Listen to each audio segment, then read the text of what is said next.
Donc bonjour à tous, ici c'est Jean-Jean alias Jean-Jean la bricole et sur cette chaîne on parle de crypto-monnaies, donc les crypto-monnaies sous toutes leurs formes, mais la spécialité de la chaîne c'est vraiment le minage de crypto-monnaies et aujourd'hui justement on va reparler de minage de crypto-monnaies.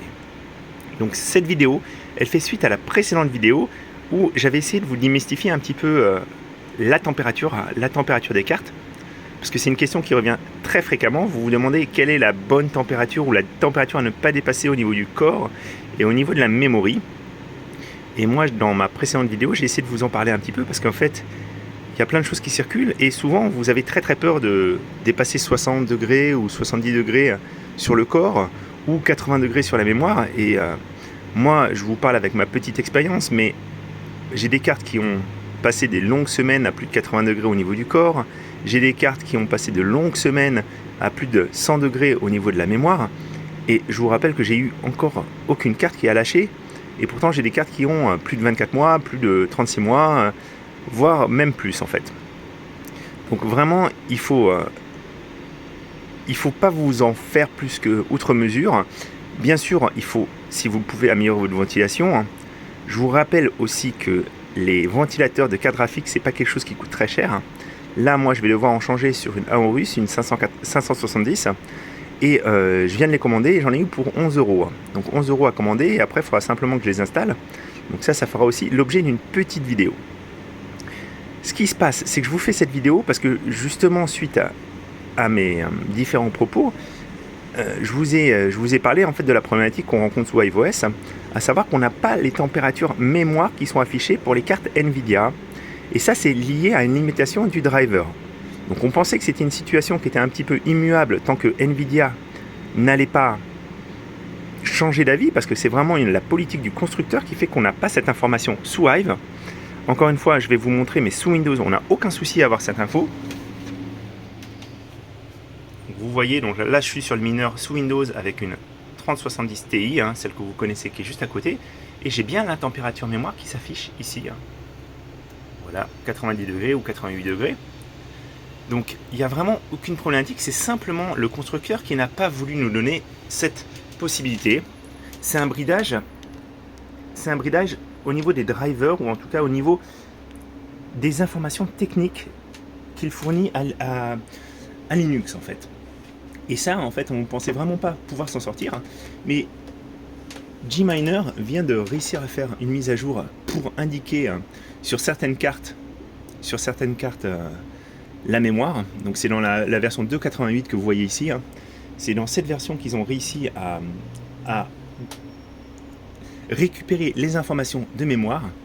Et je pense que ça, c'est lié en fait au hack qu'a subi Nvidia récemment. Parce que je vous montre, en fait, c'est vraiment quelque chose qui est demandé depuis pas mal de temps. Et c'est quelque chose qui fait des sujets chez Nvidia régulièrement.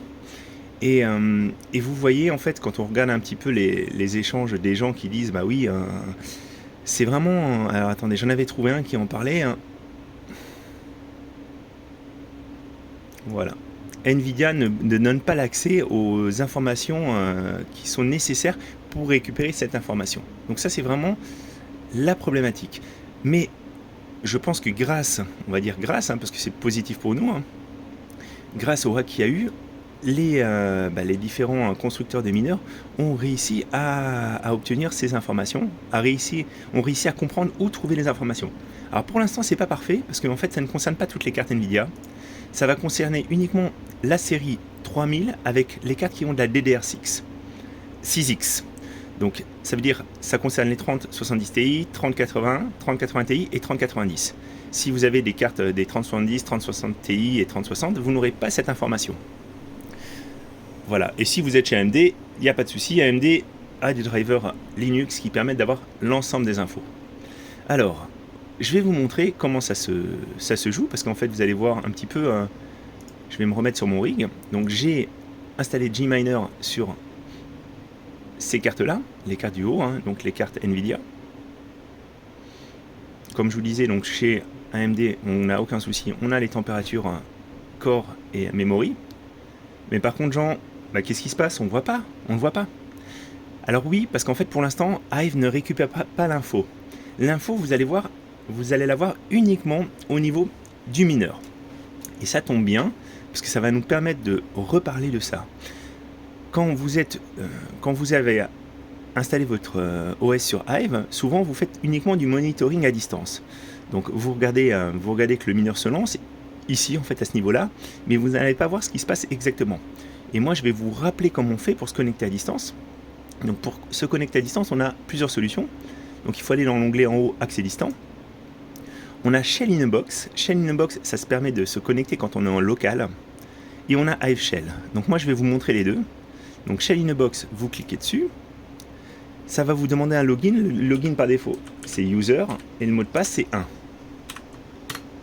Voilà. Donc ça vous ramène sur la page comme si vous vous connectiez avec un écran et un clavier sur le rig.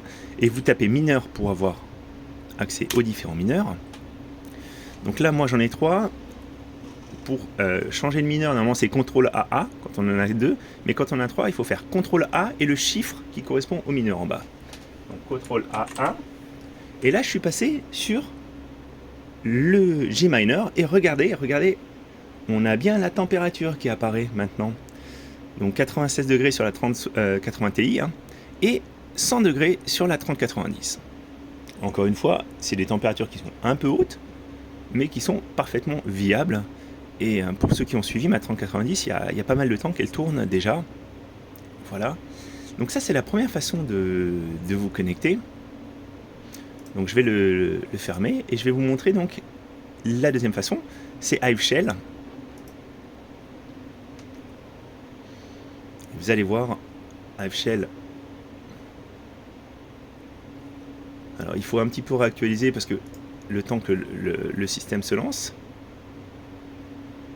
Et vous allez voir, donc vous cliquez dessus, vous cliquez sur Weblink et ça vous ramène au même tableau de bord. Voilà. Donc ça, je voulais vous le montrer et je voulais aller un peu plus loin que ça parce que je vais vous montrer un petit peu, moi, quand j'ai commencé à faire mon paramétrage, j'ai eu un petit souci. Et le petit souci, il est tout bête. C'est qu'en fait, j'utilise pas mal le mineur et je suis obligé de faire des paramétrages un peu spécifiques. Et on va le recréer. Ce que j'ai fait, c'est que dans les arguments supplémentaires, j'avais bien sélectionné les bonnes cartes que je voulais utiliser avec ce mineur, sauf qu'en fait je les ai séparées par une virgule, parce que sur la plupart des mineurs, pour séparer chaque carte, on met des virgules. Et le problème que vous allez voir, alors je vais faire appliquer les changements, actualiser. Le problème, c'est qu'en fait, du coup, le mineur ne s'est pas lancé. Alors ça, on va essayer de... Ce que je vais faire, c'est carrément, je vais aller éteindre la machine et on va la redémarrer. Et je vais vous permettre en fait de comprendre un petit peu le message d'erreur de Hive. Parce que Hive m'a donné un message d'erreur, mais qui n'était pas visible ici. Alors, voilà. Donc là, en fait, il est en train de redémarrer et vous allez voir. Normalement, en fait, il va bien démarrer Team Redminer, il va bien démarrer Minizy, mais Gminer, il va pas vouloir le démarrer. Et on va essayer ensuite d'aller voir ce qui se passe exactement et comment en fait on peut comprendre son erreur. Parce que vous êtes beaucoup en fait, du coup, quand vous faites des paramétrages à regarder ici, puis parfois vous vous dites bah ouais mais ça marche pas, ça s'actualise pas. Du coup j'en profite pour revoir ce sujet avec vous, parce que vous avez des infos, c'est juste que vous ne savez pas où les trouver. Alors, maintenant c'est bon. Sauf les cartes du haut qui ne veulent pas miner. Oh là là, qu'est-ce qui se passe? Donc ce qu'on va faire, c'est qu'on va, comme on est en local, on va faire un petit shell in a box, c'est un petit peu plus rapide. User et password 1. Et là, je vais aller faire mineur. Et là, en fait, on a Gminer exited, waiting to cool down a bit. Donc ça vous dit le mineur n'a pas pu se lancer, il refroidit. Et en fait, il y a écrit Skipping log rotation due to execution time. Et il y a écrit Unknown argument 0,1,4. Donc en fait, ça veut dire argument inconnu. Et là, ça doit vous mettre la puce à l'oreille, comme on dit, pardon. Donc ce qu'on va faire, c'est qu'on va refermer et on va aller à nouveau dans la feuille de route. Et on va aller voir un petit peu ce qu'ils disent. Parce qu'en fait, c'est ça qui est très bien fichu dans Hive. C'est qu'en fait, au niveau de la configuration du mineur, on a aussi accès à certaines infos. Comment est-ce qu'on peut faire ça? Sachant qu'après, si on veut avoir toutes les commandes, on peut aller très bien sur le README de Gminer. Mais là, en fait, vous voyez, on voit bien devices 0, 1, 3. On voit qu'il n'y a pas de virgule, donc je vais refaire ça comme il faut. C'est pareil, parfois vous avez un seul petit tiret, parfois vous en avez deux. Ça dépend comment le mineur est codé lui-même. Voilà. Et donc là, si j'enlève bien sûr les virgules, normalement, ça devrait refonctionner à nouveau. Donc tout ça pour vous dire, ne restez pas sur uniquement l'écran de base, à vous dire oh là là ça mine pas, je comprends pas, je vais changer mineur, je vais reconfigurer. Vous avez la possibilité de vous connecter sur n'importe lequel de vos miners pour aller voir les infos. Donc celui-là normalement aussi c'est pareil, on va se connecter aussi, je vais vous montrer. Alors là il vous met ce message, si ça vous met ce message c'est tout à fait normal, c'est parce qu'en fait c'est pas une connexion sécurisée mais vous êtes en local, donc normalement vous pouvez continuer, hein. Vous êtes chez vous, sauf si vous avez des espions chez vous, voilà. Et on fait la même chose. Et là aussi, vous voyez ma 3090 qui est en bas dans le petit rig. La température mémoire est à 100 degrés. Donc ça fonctionne très bien. Moi j'ai hâte qu'il y ait une évolution, qu'on puisse récupérer les informations directement sous Hive. Ça sera quand même beaucoup plus pratique pour voir.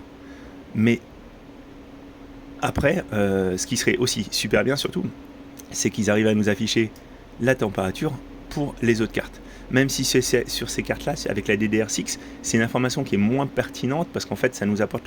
C'est pas des cartes qui ont un problème de chauffe-mémoire. C'est un petit peu comme sur les cartes mémoire, sur les cartes AMD, on n'a pas les températures mémoire sur les. Attendez, j'en ai pas là, mince. Sur mon rig cabane. Hop là. On n'a pas les températures mémoire sur les cartes, les 570. Etc.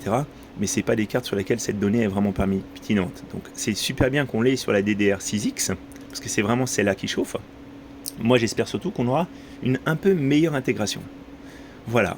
Donc j'espère que vous avez appris des choses, et que maintenant vous êtes plus à même de comprendre cette petite évolution. Elle est super sympa. Oula, il y a des choses qui vont pas là, va falloir que je regarde. Ah oui. Minizy, quand il s'est relancé, j'ai eu des chairs erronées. Alors là, il faudra que je regarde un petit peu, mais je pense que c'est pas grand chose. Voilà, j'espère que vous avez appris des choses et puis je vous dis à très très bientôt.